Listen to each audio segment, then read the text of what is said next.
Bonsoir à tous. Bonsoir, Monsieur le Ministre. Bonsoir, Monsieur le Ministre. Votre présence est importante car pour notre secteur, nos filières, nos entreprises et votre application depuis un an justifie votre présence et ces mots d'accueil. Je veux saluer aussi un autre ministre. Normalement, il devrait y en avoir deux, mais bon, il y en a un que je viens de saluer, qui est juste en face de moi. On a le privilège d'avoir les deux ministres de l'Agriculture du quinquennat, donc merci à vous d'être là tous les deux. Messieurs les députés, messieurs et mesdames les députés, je sais que vous êtes éparpillés dans la salle. Chers amis et en particulier chers collègues, souvenez-vous du chemin, des embûches, du culot, de l'aventure. C'était juste il y a un an. Un chemin d'une construction conduite par André Pecker, patron de la brasserie de Saint-Omer. Nous venions de lui remettre le Grand Prix de l'ANIA 2019. Souvenez-vous de son visage rayonnant. Il exprimait la passion d'innover, la passion à partir de matières premières simples, brutes et saines. Il reflétait complètement une réelle fierté. Le créneau de l'excellence, le rayonnement d'une marque, d'un chiffre d'affaires doublé en 5 ans. Souvenez-vous de ce regard que je lis dans chacun de vos regards ce soir. Il nous l'a fait partager pendant toute cette soirée. Peut-être signifiait-il que vivre cette aventure humaine est une expérience aussi exigeante qu'exceptionnelle. André Pecker symbolise cette raison d'être du film que vous venez de voir. Ce plaisir de faire, d'échanger, de construire, de partager avec ses équipes. Ce plaisir de grandir. C'est cet esprit de conquête que je vous souhaite à tous pour l'année 2020. Nous le savons, les lecteurs, les auditeurs, les téléspectateurs, les internautes, les clients et les consommateurs sont déboussolés, formatés à la culture du contre, celle des petits contre les grands, des maisons contre les industriels, du bio contre les non-bio, des emballages en plastique contre les boîtes de conserve, etc., etc., etc. Malgré les mots ravageurs des redresseurs de tort en stéréo tout autour de nous, nous continuerons à nourrir nos ambitions. Quelles sont-elles ? J'en citerai notamment 4, concernant en particulier vous, les adhérents de l'ANIA. Vous êtes de ces métiers de l'humain tournés vers les humains. Vous représentez toutes les palettes du goût, du plaisir, de son exigence et de sa science. Vous êtes les artisans du changement. Vous savez que les goûts évoluent, vous savez que la traçabilité n'est plus une option.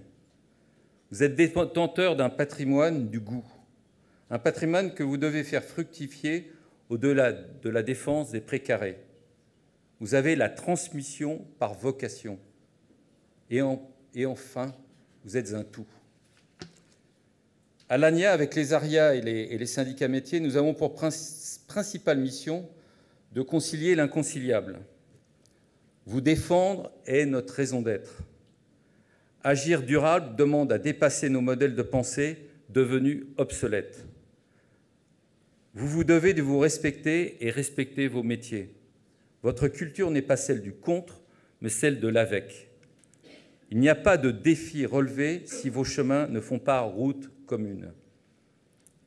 Vous ne devez pas chercher à consolider vos positions, mais réconcilier vos positions. Cette démarche est inévitable, en particulier en 2020.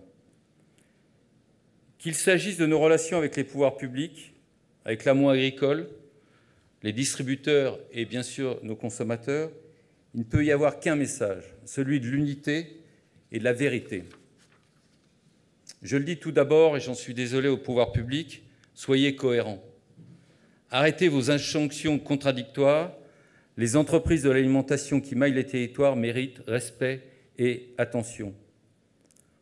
On ne peut pas le matin proposer le pacte productif et lancer l'après-midi le plan de l'économie circulaire qui vont être une charge supplémentaire pour les entreprises.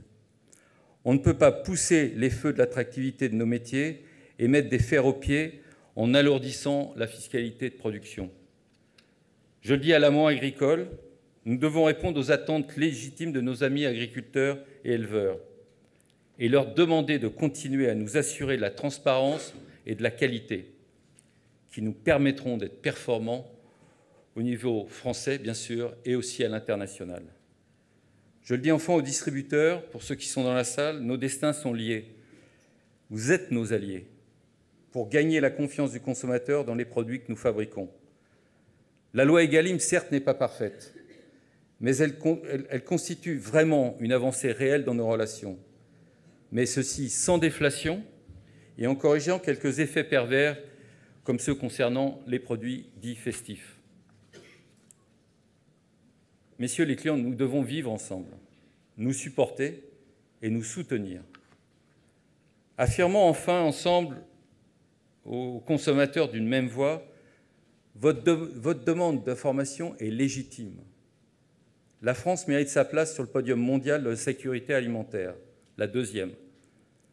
Chaque jour, les 420 000 salariés de nos métiers améliorent la qualité, le goût, les recettes, la diversité et l'innovation dans nos produits. En 2019, vous avez été près de 100 000 à venir rencontrer, à visiter les sites de production. Ces entreprises sont fières de vous ouvrir leurs portes. Du 5 au 7 novembre prochain, ce qui est un scoop, nous réitérons notre invitation pour notre opération « Découvrez ce que vous mangez ». Alors, souvenons-nous. Souvenons-nous du chemin, des embûches, du culot, de l'aventure du goût dont nous sommes les artisans. Souvenons-nous de qui nous sommes, de notre raison d'être collective. Nul ne voit jamais arriver demain qu'à travers ses propres yeux. Jusqu'à présent, nous nous figurions volontiers que l'avenir n'était en fait pas différent d'un présent prolongé. C'est un autre chemin que je vous propose pour 2020, celui d'une ambition pour nos métiers et nos entreprises. Unis, nous ferons de 2020 une année constructive pour que chacun soit fier de contribuer à faire de la France le pays du plaisir de l'assiette. C'est le vœu que je formule à tous nos adhérents et leurs équipes, et plus largement à vous tous, amis de nos métiers, de nos entreprises et amoureux de nos produits. Je tiens à saluer nos partenaires ce soir, qui sont AG2R, La Mondiale, Crédit Agricole, BWT, Mérieux, et j'ai une pensée particulière pour la Banque mondiale, avec qui nous venons de signer un accord pour lutter contre le gaspillage et ce qu'on appelle les produits dits perdus. Je rends hommage en particulier à la personne qui a porté le projet au sein de l'ANIA, qui est Miloud Benaouda. Donc, merci à vous, merci d'être ici ce soir avec nous. Merci à messieurs les ministres, en particulier Didier Guillaume, et je vous souhaite à tous, évidemment, une très bonne année. Avant juste de finir, j'espère qu'il est dans la salle, je ne l'ai pas vu pendant les préliminaires, on va dire, je n'ai pas vu Pascal Sabrier. Il arrive, donc je rendrai hommage à Pascal Sabrier, qui quitte le marché français pour Heineken, et je rendrai hommage. On va passer ensuite à nos prix qui vont être décernés cette soirée, mais en attendant, je vais passer la parole au plus grand orateur du gouvernement, Édouard Philippe. Je veux parler de Didier Guillaume. Merci.